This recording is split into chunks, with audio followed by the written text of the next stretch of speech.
with all this here? Everyone thought about with what's going on? I'd say at least 60-70% have. That's really good. So I'm just wondering, the ones that haven't, why haven't we?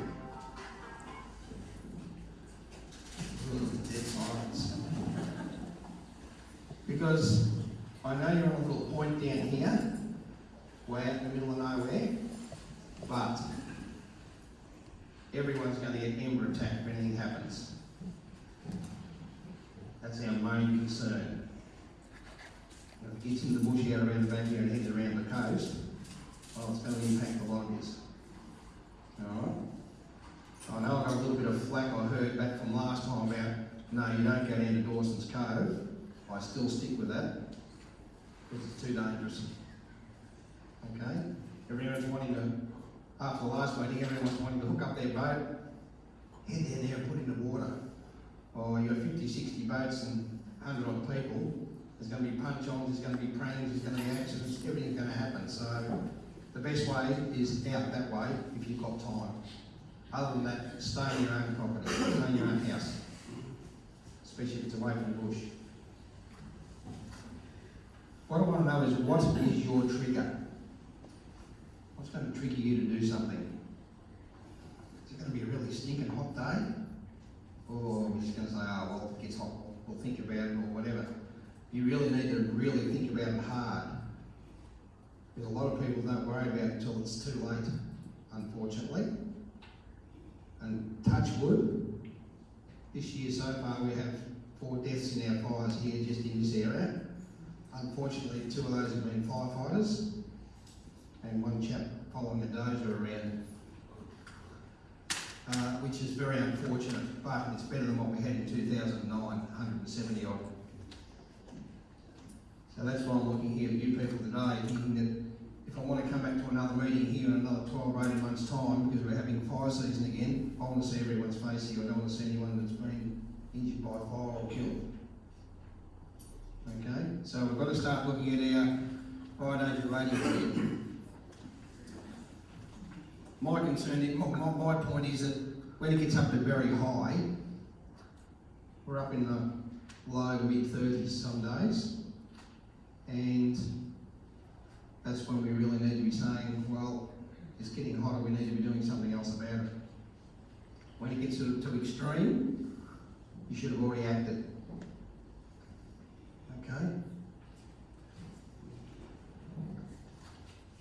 You've got to remember, you've got your property, you've got your family, you've got your animals. So we've got to take all those into consideration. A lot of people forget their animals, but they're part of your family as far as I'm concerned. You know, I've seen people rush out and take off into a town, and they've got into town and go, oh, the budgie's still hanging up outside, or the cat's under the house or something. It's just in the panic this all happens. So we've got to sit down and do a plan. Everyone says, what do we want to plan for? Some people have got a plan up here. That's great if you're on your own. But if you've got more than 2 or 3 people there, there's a grey brochure over there that says leaving early. It's got a list in it to go through what you can do for your plan. Also in the little blue book, which Justice will hold up for you, it's got a copy in there of what you put in a grab bag. If you've got to get out in a big hurry, you need to have some stuff put in a grab bag, like your licence, if you haven't got it in your pocket, or your special brochures, you know, your bank accounts, rate notices, will, passport, all that type of stuff. Medications, that's one a lot of people forget about. If you forget your medications, at least grab your scripts and get them refilled again. I'm seeing it too many times where people come along, we can't get back into our house, the police got the road shut, there's fires down there, we need our medications, haven't got our scripts. There's that many things that you've got to think about, it's not funny. So, I know the horse has already bolted, the fire season, well and truly honest, it's been going since the 21st of November, when those first lightning strikes started out of Bruthen. We should have already got that organised. If we haven't, you've got some homework today. You need to go home and do it, because we're not out of the woods yet. I can assure you 100% we are far from it. Looks like some more rain coming maybe over the weekend and Monday. Looks like a bit of an east coast low, which we haven't had for a long time. But it's going to be a stinking hot day Wednesday again. So, and the way it's been burning, I've been a volunteer for 48 years this year, and I have never ever seen it burn as hot and as bad as what it is. It's just leaving everything its path to white ash. Okay? And there's no water to put it out, so the helicopters and planes have just been on the ground for the last quite a few days because the atmosphere's been too bad, but there's just no water anywhere. You know, I can read off the Buchan River stopped running, the Nicholson has nearly stopped running up the top, the Tambo stopped running 2 weeks ago, and I can just keep on reeling them off. Crooked River, all up through Dargo, Crooked River, all those, they're all stopped running. So that's why we've got water restrictions now. So, please, I plead with you to get your plan organised and think about where you're going, what you're going to do. Getting back to down here at Dawson's Cove, have a look around there how much open area there is. It's only one small area as far as I'm concerned, not much bigger than a footy ground. And if you get down into the water or along the edge of the lake, you get a lot of thick tea tree. Fire comes raging through there and you're standing on the edge of the sand, you're going to get cooked. It's bad enough getting sunburn. We all know what the sun does, isn't it? What sort of heat it puts off? Radiant heat. You can't see it. It doesn't travel through solid objects, so you'll get burnt. Now, if you've got a fire coming through the bush, when it hits the edge, if it comes to an edge, the temperature there can be anywhere from 1,000 to 1,200 degrees C. Now, what do you cook your cakes in the oven at? About 250, 300. They say you should be minimum 300 metres away from a fire exit like that to stop the radiant heat getting in. Because in 90% of the deaths in fires, radiant heat is the killer, because people don't understand it. It's on them, and it's got them. Okay? Going back, I always tell this little story, going back to the 09 fires, the Black Saturday that went through King Lake. I used to live down that way, and I used to cut hay all through King Lake, right up through there. And we all remember our great newsreader, Brian Narra. I used to cut his hay for him. And if you saw his property, you'd say, boy, he's well prepared. And he was prepared. He had everything. Cleared around, water tanks everywhere. Excuse me, a water tank on his tractor. You know I've got those two? Radiant heat and smoke. Okay? You just can't let it go. You've got to say, I've got to get out of here. Hope I'm not putting the fear of God in you, because I don't intend to, but I think we've got to really get through to everyone the way it's all going, the weather and the heat. You know, we've been in drought for 5, 6 years, and there's just no rain on the horizon much at all. So, Justice, your turn. We tag team, you see. Alright, so after that nice little cheery speech, we're going to make sure that we know how we're getting our info. So how many people here have the Vic Emergency app? Excellent, I should pretty well see everyone's hands up. So that is a good way to stay up to date with all the latest information, all the latest info on incidents and evacuation warnings, air quality and everything like that. So we always say have more than just one source of information. So there's ABC radio. Who here still has a battery-powered radio? Cool, we should get some more hands up. So I was deployed up to Swifts Creek for a week during this season already, and what we found was when the power died, these radio towers that is what transmits our signals, they have a battery life of 8 hours with pretty much no use. Right, it's fire season. You've got police, fire, ambulance, Delve, all the rest of them using these comms channels. You've got 4 hours before these towers die, roughly. in this area. So what we found was when the towers died, we had no internet, no phone. Most of our radios didn't work. We had sat phones and trunking radios, and that was about it. So the only real way to get information was us going door to door, or us going from public place to public place and seeing people face to face through newsletters. And if you had a battery operated radio, you could then hear ABC radio and warnings through that. So always have a backup plan for your backup plans. I can't stress that enough. Because we're seeing quite a few people with really good plans who've gone out to some communities that have already been affected by fire. And these people are very well set up. They're in their own little sort of groups and communities. They've got plans, they've got their own radio channels set up, they've got self-defense vehicles, stuff like that. But we're still talking to them, and we asked them, would they stay and defend? And they said, never again. They wouldn't stay. They said, what they had in their head of what they would be doing compared to what they actually did was vastly different. What the fire ended up doing compared to what they thought it was going to do was vastly different. So when you're in a situation like that, you've got to remember that your adrenaline's going to be going. If you have a plan, it may not be executed properly, which means you don't have a backup plan, it all just goes.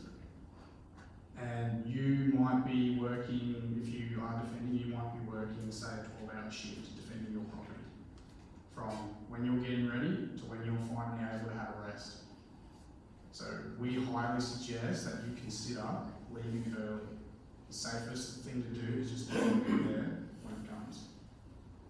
So that comes down to as well, what are you going to pack and what are you going to do to be ready if you decide to leave. So we always say have your important documents handy. So your important documents is anything you would need: proof of residence, proof of identification, proof of access, or proof of prescription, stuff like that. Have that ready to go. Don't sort of, know where it is and say, yeah, I'm going to grab that as soon as I need to go. Because like I said, the adrenaline starts going and you're not going to remember half that stuff. And then if you need to get through a checkpoint or something like that later on to get back to the property, you're not going to have it and you may not be able to get through. So have everything packed, and don't just think about the obvious ones. If you've got kids, what am I going to pack for the kids? Don't pack everything for yourself, because I've talked to people and I go, I've got my bag ready to go, I've got this, I've got that, and I notice I've got kids. I'm like, oh, how many nappies do you have? And they look at you and go, oh, I haven't packed anything for the kids. So you've got to think about the obvious things, yes, so food, water, extra clothes, stuff like that, but you also need to take very seriously what you might need, because if you go to a relief centre or somewhere like that, if there's one set up, they may not have everything you need. Just the same as if you're going to be staying somewhere, I suggest you pre-organise where you're going to stay, network, be communities. I'm from Hayfield, so there's got a lot of horsey people out there, a lot of people into horse clubs and stuff like that, and they're always saying, where am I going to put my horses, where am I going to take my animals? And I'm like, well, you're all part of a pony club, you're all, in some kind of club like that, so I'm sure out of the several hundred people that you can network with, there's someone somewhere who has a safer property where you can go. So the networking should be done as a community to try and give yourself a better chance of protecting your property, protecting your assets, and most importantly, protecting your life. So does that all make sense to everyone? Excellent, excellent. So as far as staying up to date goes, like I said, Vic Emergency App's a really good one. We try and update as much as we can. We have people working in incident command centres whose job it is to specifically update that. When it comes to ABC Radio, they work directly with our media team. So whenever we want something pushed, whether it's an information on when we're holding another community meeting or any sort of warnings, they will display that. Normal news channels in general will have news about it. They may not, I don't know how they really network as far as with our team goes. I know ABC Radio and ABC News are the most up-to-date ones we can get. So I would highly suggest that in the kit that you pack, ready to go, you have a battery-powered radio, your essentials, your important documents, and anything else you may need to take with you. Because you may not be able to get back in for quite some time. And on that as well, I hear a lot of people say, oh, I'm a local, I'm going to take the back roads, or I'm going to do this. No. Right, so when we put checkpoints in place, we do that for your safety, because we've had people take back roads and get lost, or they're not able to get out, we don't know you're there. Right, the police take note of who's going in, red Joes and all that, and they know who's in there, so if something goes wrong, they can help you. If they don't know you're there, no one can help you. So that comes also back to staying and defending your property. We've heard and said quite a few times that it is very possible that emergency services may not be able to reach you or help you. So at Omeo, when we did an evacuation, we pulled people out, we were evacuating people via defence aircraft, and we also evacuated quite a lot of emergency personnel from that area, because emergency personnel safety is of the utmost importance from our perspective. We keep coming back and saying the responsibility of your survival mainly falls to you. We cannot tell you to leave, to stay, or what is safer. That responsibility and that choice ultimately falls to you. All we can do is equip you with the tools to make that decision. So does everyone understand that? Yeah. Anything on this, John? No, it's pretty good. We'll start taking some questions then. I just got a couple of other questions. Well, thinking about what else Justice was saying, after our last meeting here, we went and did a door knock, not in this area, but down along Lake Victoria Road and land through there. It's called a PAVS service, a Property Advised Visit Service. See if they do that, and we've left a pack at each place we went to. And if you want to, we can come out and check to see if you think if you're going to stay and defend. We can come out and advise you whether your property is suitable or not. We prefer you not to, because, as I say, the heat and the radiant heat that's going to get you, it'll be all over Red River, unfortunately. But so there is a service available through CFA that we can come and check your property out. If you think you can defend it, we'll come and look and advise you on that. The other thing is, just with these fires, when you come up and want to have a look at the maps after, it's got a piece on the side that tells you what all the different colours are. Just to give you an idea now, the fire itself, which goes right through to Malakuta, because they've chopped that bit off at the corner because it's run out of the Orbost Incident Control Centre up there. The entire area is just over 1.4.5 million hectares. So what they're thinking, I might as well tell you this now while we're here, so if you've got any other questions, you can come up later. This fire here is coming from out the back of Dargo, and this one's up near, what's it called? Yeah, Tambo Shannon area.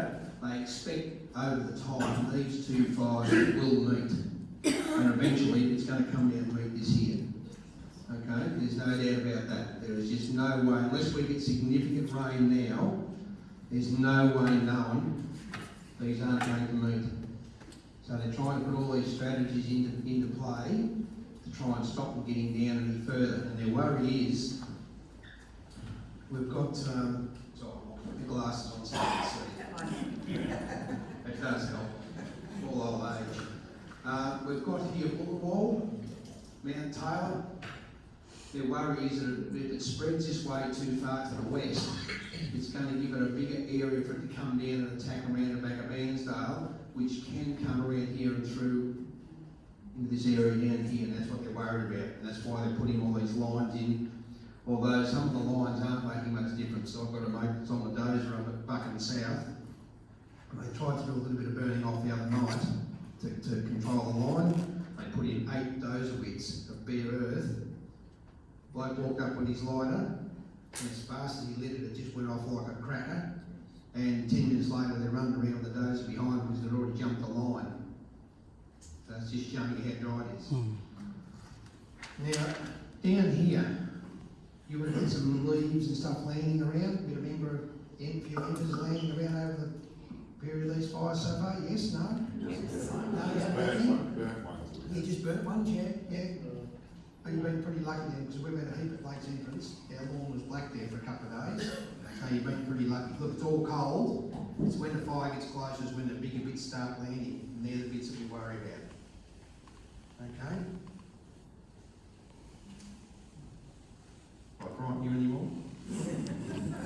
Years ago, Yeah. when the big fires were in Tassie, Yep. we lived at Seaston, halfway from Seaston to start up. Yes. We're getting burnt. You would have get embers there, yeah. Tasmania. Yeah. Look, we just can't emphasise enough that you've got to be prepared, and you've got to make up your mind. You've got to get out. I understand it's a different story. If a fire starts down the road here now, and it's coming this way, we can't get out. But we've got plenty of time when you've got one coming from way back where it is, down this direction. You can at least plan to do something. Okay? So we did a meeting in Malakuta after we did the last one here, and everyone up there was all prepared. They said, we think it's going to happen this year because it hasn't happened for years, and unfortunately it did. Luckily nobody was hurt, but they lost a heap of houses. But the meeting we had there, we had 110, and the information they got, they've all said, I've heard through the grapevine, and some people rang me and said, if we didn't have that meeting and had to going around telling us stuff, we probably would have lost more lives. So it's pretty important that people listen to what we're saying tonight. We don't know everything. We certainly don't know everything. I'm still learning at my age. So we've just got to listen to people and say, yeah, I think we better do this, and go and get ready and get out if we have to. All right. How does that sound? Good? Nothing else to add, have we? Oh, by the way, brochures on the table. They're there to take anything you want, especially the little grey brochure, leaving early, defending your property, and can I, can't I, and the green book, the 285 green and blue book. They're got all the information that you need for a plan and what to do. Is that one? That brown one next to it too, Justice? One of those? They've all got a template inside of those two in particular have got a template inside of them for your plan. And again, I'm saying a plan. Okay? So yes. Alright, so I think we might go into some questions. Now, question time. I'm going to be a bit harsh here. I don't want to hear anything about the Shire. I don't want to hear anything about DELP. I don't want to hear anything about the police or Parks Victoria or anything like that. All I want to know is some questions about here, what we're talking about today about community safety. Okay? We get tangled up with stuff with the Shire and all that, and it's nothing to do with us. You make a phone call with the Shire and complain to them, unfortunately.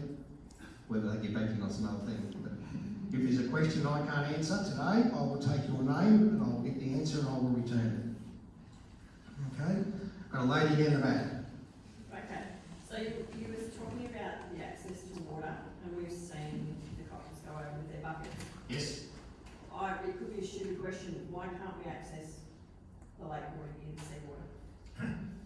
In desperation they will, but they prefer not to, because when they come down to fill their buckets, choppers with their blades spinning, it creates a mist and it puts the salt air and that up into their turbine to their helicopters. It does damage to their engines. That's why, unfortunately. They will try and move up the lake further. I know they're pulling out of the Snowy River at near Marlow, which is a bit salty further up, but they had to pull out of there. But they were actually flying from Tambo Crossing back to the Snowy a couple of weeks ago because, as I said, the Tambo River has stopped running. So that's why they don't take out of the lakes where it's too salty, because of the mist coming up from the water into the turbines of the machines. Okay, that makes sense? Yeah. Yes? It's not really a question, I suppose. We were up at Marlow just before the roads got closed and everything like that. But the message that come across the radio was all of these Gippsland to evacuate. Which it puts people into a panic. I can imagine all of Bairnsdale trying to evacuate and everywhere else. If they'd have said Far East Gippsland, well, you'd have an idea, but it just put everyone into a panic. Yes, you can see I'm smiling, shaking my head. Unfortunately, that comes out of Emergency Management Victoria in Nicholson Street, Melbourne. When they see there's a big fire going, they think, well, everyone's got to evacuate. Now, as I say, living at Lakes Entrance, you should have seen the evacuation happening down there, or people relocating out of town. And they actually interviewed one bloke on the telly that night, and they said, oh, you didn't move. He said, well, what's the point? He said, I didn't want to cause another accident on the road. He said, everyone's trying to get out. He said, it's a bit stupid, really, that, they're telling everyone to evacuate when it's probably not necessary, then you get somebody else tell us from the Incident Control Centre in Bairnsdale, where I've been working, that Lakes Entrance and Meekton are probably one of the safest areas at the moment to stay. So, you know, yeah, I got the same message. No worry, I'm looking at them going, yeah, right, okay, here we go again. But yeah, it's happened 3 times there to us. So yes. Do you think that with that situation that they worded it wrong, i.e. is The terrorist, yeah, I call it the terrorist. I'll tell you what I told them in the Incident Control Centre, what they should put in something like that. This was only my thoughts, and they agreed with me. But instead of just saying everyone in East Gippsland, it should have been all the tourists or holiday makers in East Gippsland. We are under fire threat. We would like you to get going and move out as quick as you possibly can to ease the burden of any roads being closed and whatever. And they said yes, that would be much better. But it was just a blank message of everyone got to get out. I think that was a situation where it was panic mode, wasn't it? Yeah, it was. It I was. sort of read between the lines, yeah. I could understand what they were getting at, but I was taking the wrong way, that our friends that are living in the bush, they've got to get out, so that's they've got to right. get back in there, so the tourists, And the trouble is, that first night those fires started brewing, they had this fire was spotting backwards and forwards because of the dry conditions. And keeping in mind, don't forget, fire creates its own weather all the time. You know, the other night we were out in Glen Allendale doing a meeting like this or similar, and thunder and lightning going out around the back. The fire was causing that. There was nothing there to do it. So and that's how we get our dry lightning strikes. But luckily we had nothing out of that the other night. Yes? I must admit, I thought that Newlands Arm is one of the safer places because, as looking at some of the others, now you're talking about the fire from Dargo and that comes down to come from our west, and if we head out, we head west. I mean, aren't we going into places that are not safer? Well, when you're looking at that, if it does come down and meet up with down here, where I was talking about, the back of near Mount Taylor, you should have already had a plan to think that, if that fire, if the weather gets hot and the fire looks like it's going to come this way, you should be already thinking about getting out and doing something. I know you're heading west, but you should have already had your plan done and said, right, next day or so it's going to get hotter, the fire's going to really make a run, we should be out of here. So you're talking not just heading west, you're talking west, west, west. Yes, yes, Right. yeah, absolutely go wrong, So how far west? How long? You're talking straight How long is a piece of string? I would suggest that, if you're going from here, you can get out there and going west, and safe to do so along the highway or the back road. If you've got friends at Stratford or Sale or somewhere like that, or even Terrelbin. A lot of people I know relocated from Lakes Entrance to Terrelbin, even though they weren't in the firing line. Shouldn't say that, should I? Firing line. But yeah, that's how it is. And yeah, a lot of people did. But when you get a community like Malacurta, and you look at all the others up there, Cairn River and all those, they've basically got to stay where they are because they've got bush for hundreds of kilometres. You haven't. You've only got a bush for 10 to 15 k's until you get out towards Bairnsdale and that. That's the difference. Any other questions? Yes. I want to talk about water usage. Now, I know you, that the CFA actually said, please keep your water usage down. So we did, as much as we possibly could. But my question is how useful actually is it to actually go and spray your roof and spray your, your garden and that type of thing? If it's a sticking hot day, aren't you really just wasting it? If it's a stinging hot day, you might as well leave the water in the tap because you're going to run around the edge of your house, spray your roof. Within 15 minutes, it's going to be totally dry again. If you're starting to defend, you would do that when the fire's probably 5 minutes from. Dampen it down, get it wet there, put a bit of water in your spout. You don't need to fill your spouts right up, you just need a little bit in your spout just to stop the embers from burning inside the spout, that's all. But yeah, wasting water like that is just pointless. Okay? More questions? We are quiet, why? Would you like to know anything else about the fires? Yeah. What would you like to know? I'd like to know if those fires join up and come down to Mount Taylor, These two here, Yeah, those two, and then start coming down. yes, They obviously will, you will obviously on the big gap, you will actually start seeing that. you will see that moving, yes, you Yeah. will. And So- yeah, go So on. next Wednesday's supposed to be a hot day. Hypothetically, if they have joined and start coming, you're saying, get out. Absolutely, Yeah. absolutely. Because would it be more ember attacks for us than Yes. the actual? Yeah, absolutely. Yeah. Look, I know for sure they've got, hang on. Where it is. If anyone knows the area really well, we've got a place here called Ryan's Peak and a place here called Morris Peak above it. Now, the other day they had containment lines all in around there. They had that edge really well sorted out. And within 15-20 minutes, the wind had changed and it got warmer. And it started spotting from Ryan's Peak out a couple hundred metres, half a kilometre, another kilometre, and it ended up spotting 3 k's ahead of itself, going to the north from the southeast, or north to the northwest basically.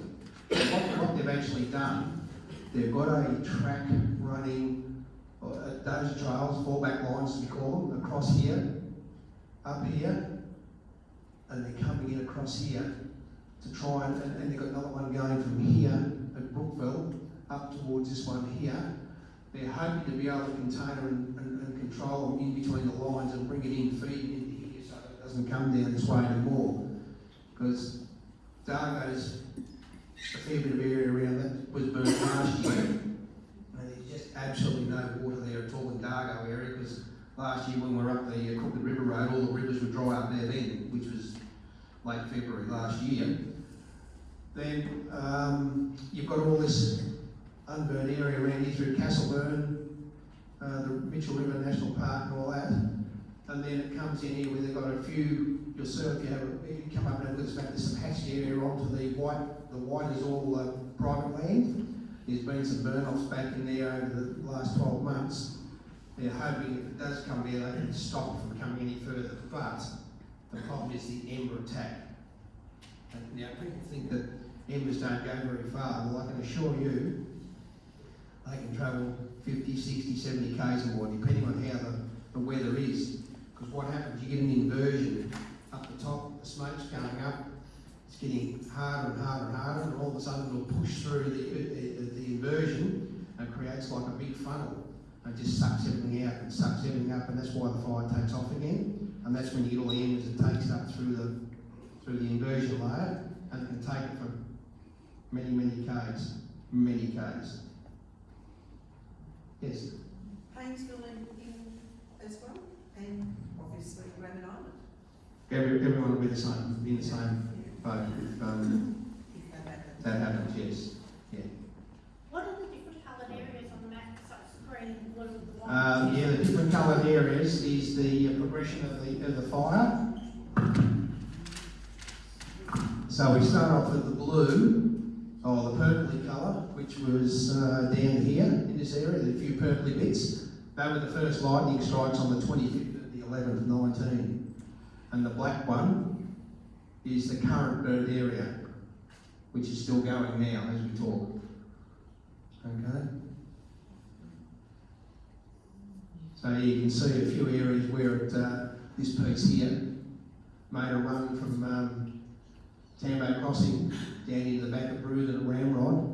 That came through at night, which is very unusual for a fire to burn very fast and hot at night. They used to quieten down. It burned 23.5 k's in 5 hours. And if you ever get a chance to go up the Great Alpine Road just out of Bruthen, it looks like a hurricane's been through there because it was that strong. It was just ripping trees and breaking trees off, ripping them out of the ground and breaking them off. So all of these fires have actually started from those purple lightning strikes? Every fire, Every fire fortunately, started I say from fortunately, we haven't had the arsonists around this year yet. But yeah, they've all started from lightning strikes, every one of them. And then purple areas? Yeah, that purple area is the first start up of all the fires. So pretty well proved then? Yeah, 6 mile, what they call the 6 mile fire, which means a ramrod and back again and run around everywhere.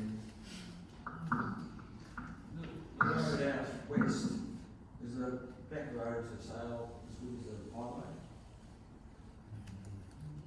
probably not quite as good, but it's as good as any. If the road's busy down on the highway, or at least there's not a lot of real heavy bushy area right through. A bit of tea tree in a couple of places you go through. A bit of bush near Perry Bridge from memory. Yeah, it'll be as good as the highway just about if you've got to get out in a hurry. Everyone else agree with that? Yeah. When you say earlier, the fire's down south Banside, No, that's right. No, look, as I said before, the fire starts just out here somewhere. You're basically going to be stuck here. So that's when you've got to have your plan. We can't get out, we've got to do something else. So you've got to have a couple of plans.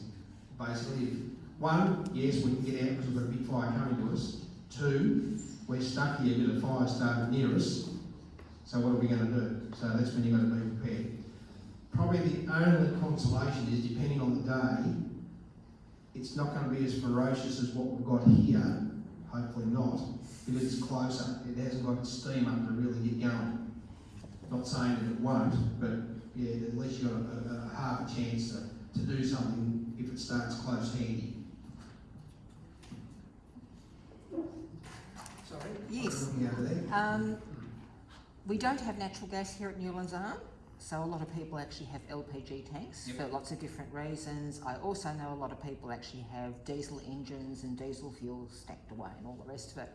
What safety precautions should you take with both of those fuels on your property? If you've got diesel, not a problem. If you've got petrol, move it away from the house or your property somewhere if you can. Gas cylinders, if it's getting close to you, disconnect your cylinder from your house and take it away from the house, and make sure that the blow-off valve, which is the opposite side to where the fitting goes in to put into your house, is facing away from everything, because if the heat gets onto the cylinder, it will vent off. It won't explode straight away, it'll vent off. It'll vent off until every bit of gas has gone out of the tank, and once the gas has gone out of the tank, that's when she'll explode. And then they open up like a banana. They just split themselves open. They're like and sometimes they're like a rocket actually, the way they take off. Stand them up to standing up. Yes, stand them up, boys, stand them up, don't lay them down. So yeah, so that's the best advice we can do. That's what they keep on telling us to tell people, is to get your gas cylinders away from your house if possible. Can Yes. you put them in a spa or a pool with petrol? You seal petrol tanks for mowers, that type of thing. What do you do with them? They're on your property. Try and put them somewhere safer away from the house at least. Yeah, I wouldn't put them in the pool, because if anything happens at the pool, if it's an above ground pool, it's likely to burn or melt. And they want the fire brigade, if the fire brigade does turn up, they might come and take the water out of your pool, so they're left in there on their own. So Yeah. if you evacuate from your property, you should take your fuel tanks like that, small ones, with you, like gas bottles and fuel tanks for the mowers. If you've got a trailer to put them in, yes, put them in a trailer, don't put them in your car. So that only leaves home or your home property. Yeah, so basically get them away from as far away as you can from your house and your sheds, and just leave them out in the open. You're better off doing that. Yeah. Can you just go over this vents on the gas cylinders? The vents in the opposite direction. Right, you've got your gas cylinder where you've got your tap on the top, you've got your connection where it goes in to go into the house. On the opposite side to that, there's a little perforated type thing, and sometimes you can see a little spring in the back of it. That's the blow-off valve. That's it. If the pressure gets too high in the cylinder, it releases out of that. Okay? So the main thing is that when you're connected to your house, they should always be like that. No pressure valves facing the house or anything like that.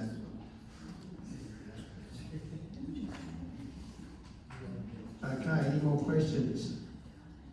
Yes. If this is our evacuation point, if it's coming in and we can't get out, should we be doing anything here to protect us, setting up hoses or, because we can't rely on the fire brigade getting in, even though it's here, it might be off somewhere else. So should we be doing something connecting hoses and things? Is this the evacuation point here or not?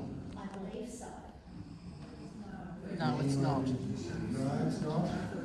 to know if it was there. Yeah, I don't think it is. From last time we were here, I don't think it is. Everyone said Dawson's Cove was, and that's why we said, well, hang on a minute, if you've got, great heaps of people. And they all said the same the last time we were here, that they're going to grab their boats, take off down to Dawson's Cove, get into their boat and get out in the water. Even getting out in the water, the smoke's going to be that thick, you're not going to be able to see where you're going. You won't see your hand in front of you. So that's what I'm saying. Dawson's Cove is probably not a great idea.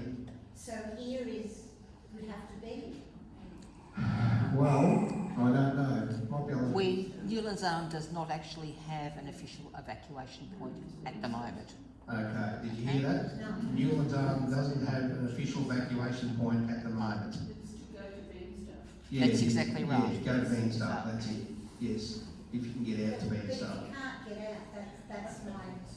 That's what we're saying. You've got to have a plan.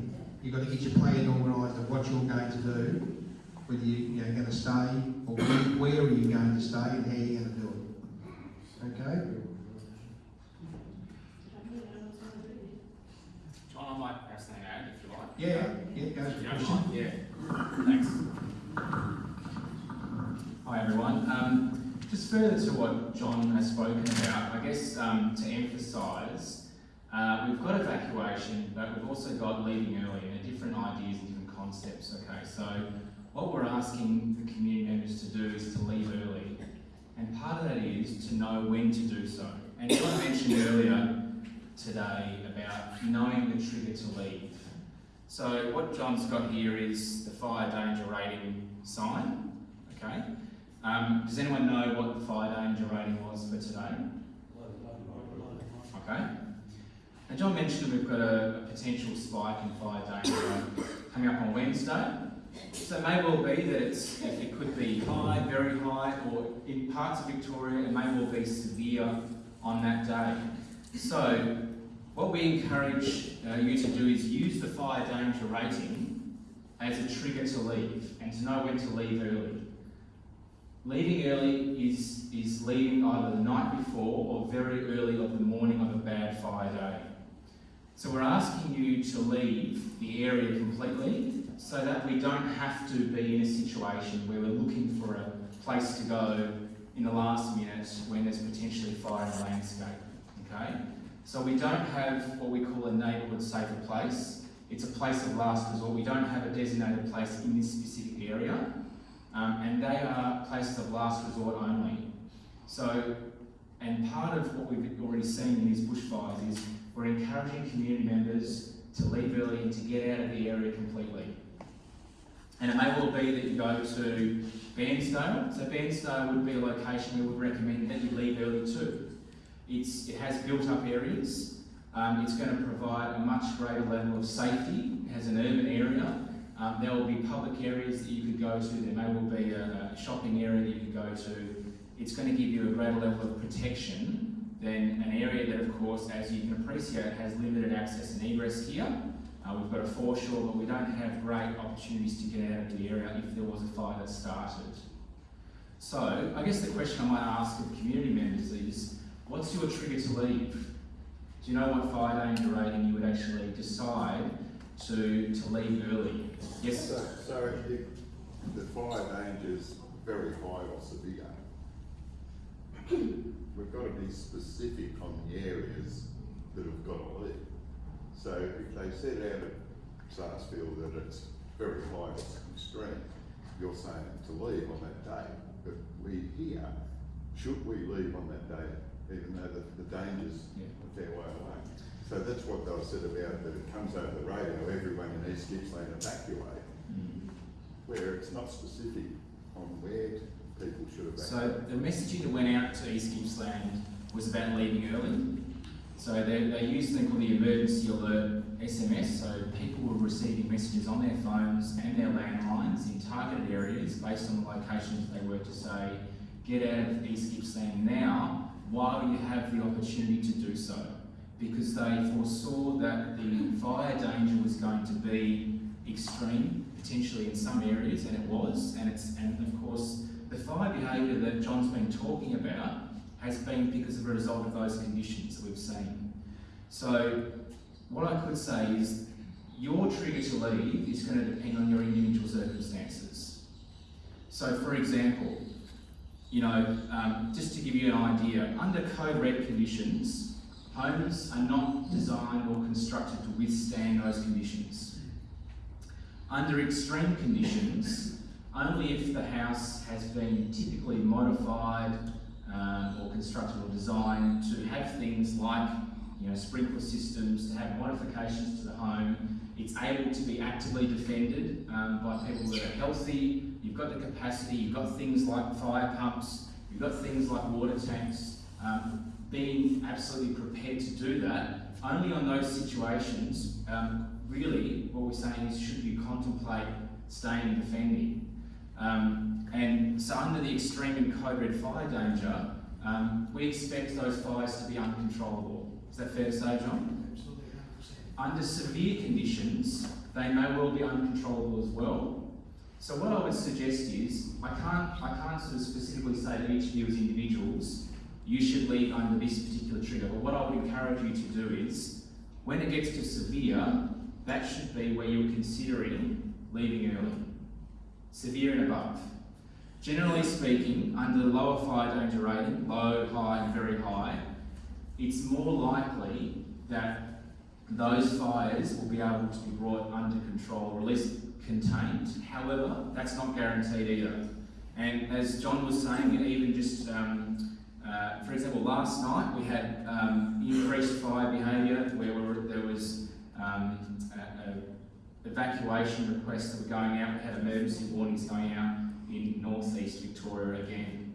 And if you look at the current weather conditions, yes, we've got higher temperatures out further north, but the fire danger, generally speaking, has been between high and very high over the last few days in different areas.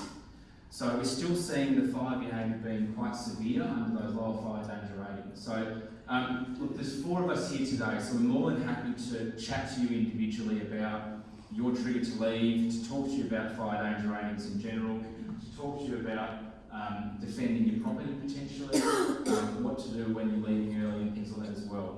And we've got, John's obviously got a wealth of experience and local experience in the area. So we're here to chat to you today, and we welcome you to come up and have a talk to us about any plans you do have. Just on the fire danger rating, and is there any further questions about that? If we do leave, should we be doing something to show that we have left the house, so that you haven't got a door knock to make sure everybody's out? So if you're saying if you leave early and relocate somewhere else? Yes. Yeah. So that, if anybody comes in to check the environment of Yes. the house, Yeah. that they know without having to door knock that we've gone.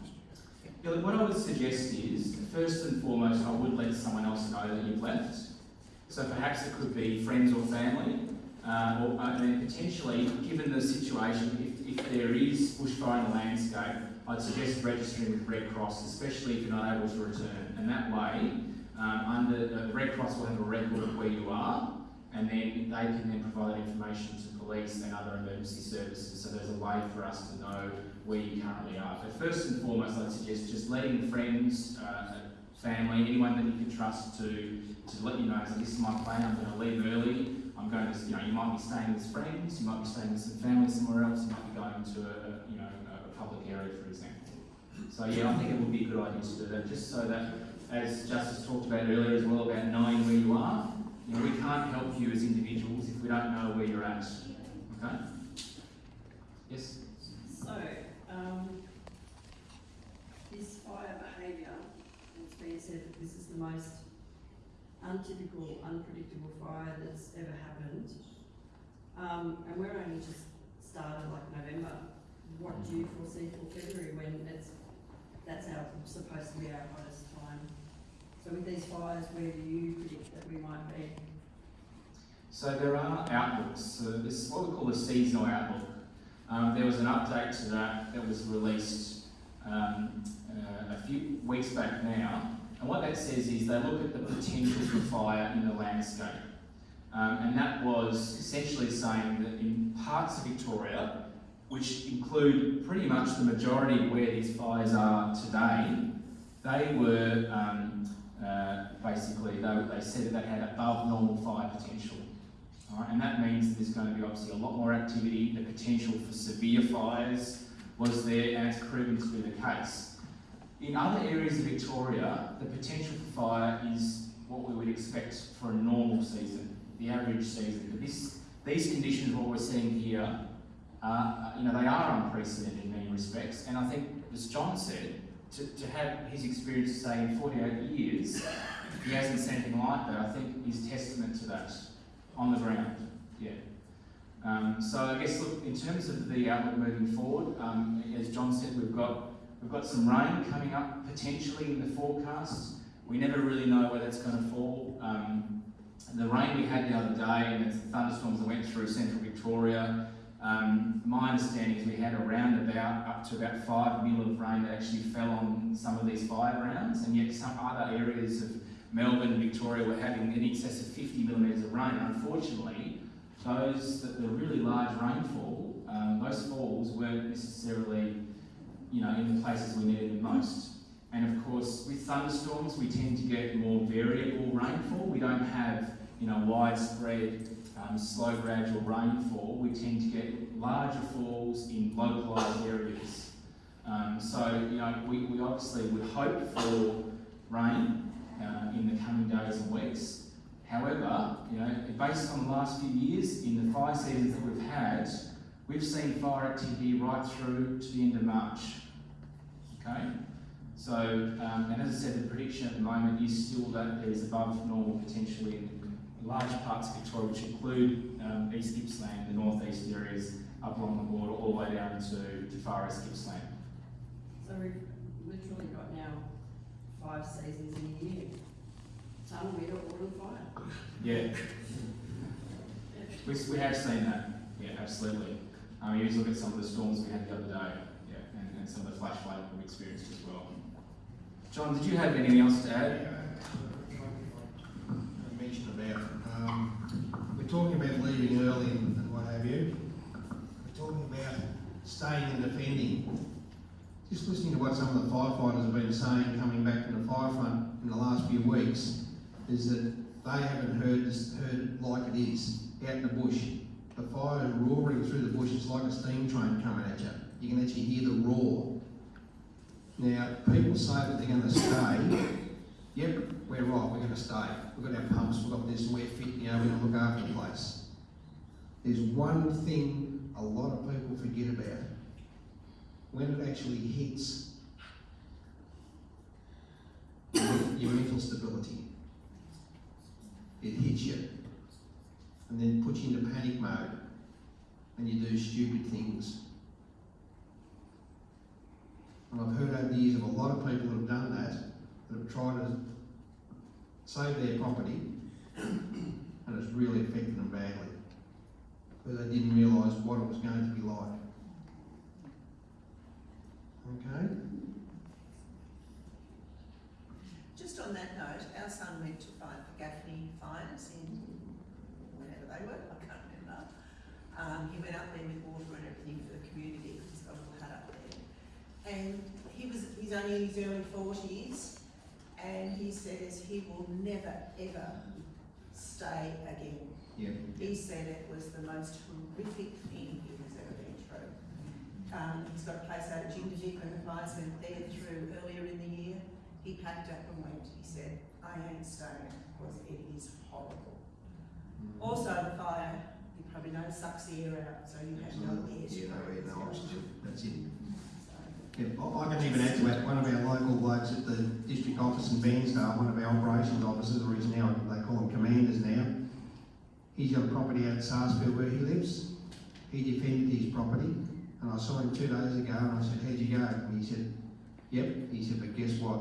Never, ever again. Never. And that's one of our fire officers who's come through from a volunteer like I am to a permanent officer. And he said, never, ever again. So I think that's saying something. All right, if there's no other... Yes? When I asked you a question, just leaving this fire season apart. Yep. At the last meeting which I didn't attend, but you discussed how you help protect your home, and there was a talk of mesh you put under the house, with a when your house is raised above the ground. Yeah, yeah. Where on earth is the mesh? It's like an aluminium flywire stuff. I suppose. Yeah, very similar. It's a little bit coarser. Yeah, you don't get a bunny or anything like that. Oh, I'm not sure where you get it from though, but I know a lot of people have done that. You know, in your travels around through all the fire areas, a lot of people that have saved their property, they've actually put foil over their windows and gone to really big expense to try and save it. A lot of them have been saved, others haven't. And you know, fire is random. It'll come into an area and it might just pick your place, but it'll leave yours and come and take yours. And I just can't believe how some of the areas are. But you think to yourself, well, why is that house still standing? It shouldn't be. You know what I mean? And the beautiful house next door that's got an open area and it's gone. It just doesn't work out. All right. Yes. Do you think that the government will make it compulsory to get out? I don't know. We're the only state that don't. So yeah, I don't know. Not sure. As I said last time, common sense can't. Remember we talked about that word, common sense? That's not in the vocabulary today. Sorry. All right, any more questions? Yes. Just about the future, like next year, with all that area burned, are we likely to see it again, or is it going to be less? We're likely to see more fires in the landscape, but it won't be as, hopefully won't be as ferocious and as bad because, you know, well, with a bit of luck we've had some rain and the drought will have eased. And that's what it is. It's all the years drought we've had. Everything's just crispy. Just no moisture going into anything. All right, well, if that's all, there is a cup of tea and coffee over there. We're going to be here for the next, however long you want us to be here. If you want anything else explained one-on-one, come up to us. As I said, if we don't know the answer, we will get back to you. But thank you very much for your attendance. I hope we haven't frightened you too much. If we don't intend to, we just want